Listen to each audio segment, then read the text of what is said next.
could just provide us an update on what's happening at DOC. So we're still closely monitoring the recent positive cases from post 5 and post 18. No additional change there. We're keeping them in their same cohorts. We're bringing in all the additional resources that's required and have been requested. Um, the additional tents, the domes are being worked on right now as we speak. That's continuing. That work is continuing. Um, Um, any additional tests that were conducted since we last spoke? no additional tests so far, which is a good thing. That means that everyone else is doing pretty good so far. We did hear some news, and Chris kind of alluded to it earlier. Um, has there been any fatalities amongst any of your employees related to COVID? Yes, I'm very sad to say that we did lose one of ours. I was given the bad news last night. And was this employee hospitalized? Yes, he was. This was one of the, okay. How old was and how long had I, the I, officer been? It's an officer or is it I, a civilian? it's an officer. I don't have his age, nor do I have how long his service has been with the department. I just know he's a senior officer. Okay. Well, our condolences to the family, and of course, to you and all of Yes, your colleagues. yes, I was just about to say that. My condolences go out to the family, and I know I actually know this officer personally, and it's a very sad thing. I had a hard time dealing with it last night when I heard the news. Yeah, Jay and I went to school with him, or I went to school with him too. So definitely sad, tragic, hitting Yes. close to home. Very well known guy, especially in the cockfighting scene. I gotta say. So again, we offer our condolences to the department. And this has got to affect morale, Joe. Everything that's going on there at the prison with God, almost 40% of the inmates positive. Losing one of your frontline senior officers. What's your message to the staff this morning, Joe? Um, I'm going to put out a message early today, addressing the personnel on what's been going on recently. I've done that in the past. I've been giving updates and everything else that's been going on, and I'm gonna update everyone today. Sometime today, I'll be releasing a message to all the personnel. Um, like I said, we this is the job we chose to do. Um, it's unfortunate that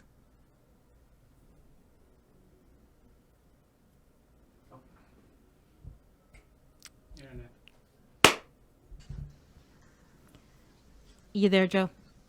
yes, I'm here. Okay. I had to decline the call. Sorry. Oh, okay. You said it So was yeah, unfortunate. it's unfortunate that we had to lose a life during the height of this pandemic, but it's part of the job. We all understand our job here. It's a very difficult job to do. Um, we're doing our best, with everything that we can do as far as the preventive measures that are in place.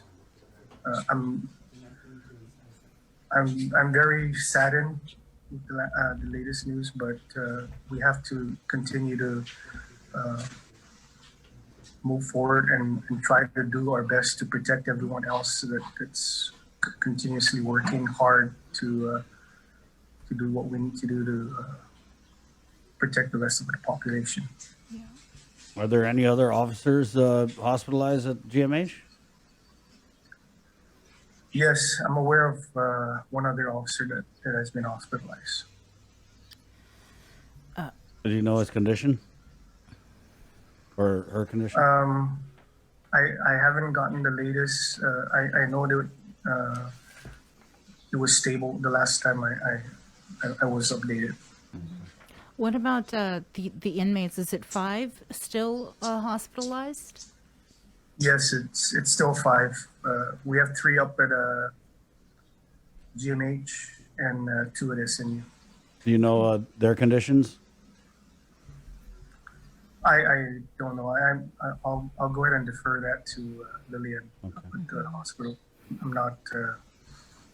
I just know that they're still. The latest that I got is that they were stable. Any plans for any additional testing of staff, inmates, or detainees, or retesting maybe even? We're going to continue to monitor, and the testing will be in consultation with public health. Every time we do our daily checks, we monitor for additional symptoms within the different posts with all the inmates, and we base our decision based on consultation with public health when we give them updates on how our prison population is doing. Are you able to release the name of the officer? One more time. I'm sorry. I missed Are you the able question. to release the name of the officer? I'm not gonna release that right now because Okay. I'm not even sure if The the family? the No, next no, of kin has no been problem. notified. No problem. Any information or any new developments with the testing machines? It's still we're still waiting for public health on that because, like I said, there's a certification waiver issue that they're trying to deal Okay. with before that's issued out to us. All right, Joe. I mean, John. I mean, Joe. Sorry, I'm looking at. We have John okay. Canetta coming on. All right, sir. That's how I avoid all the. Take it easy. I mean, really weird to wish you a happy Thanksgiving, but I know that you're thankful for the service of the officer that you lost. He's a very well-known guy on Guam. So again, our condolences to the department, to the family, and to the friends.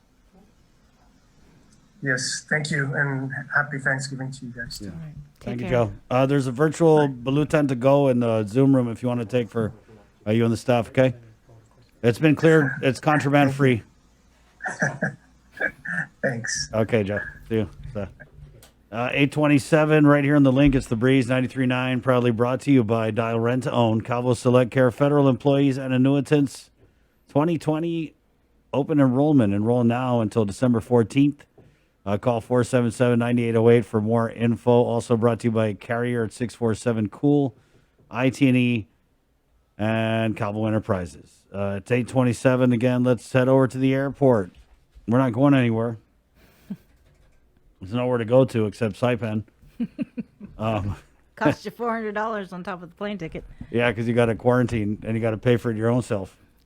828. Let's bring on John Canata here, the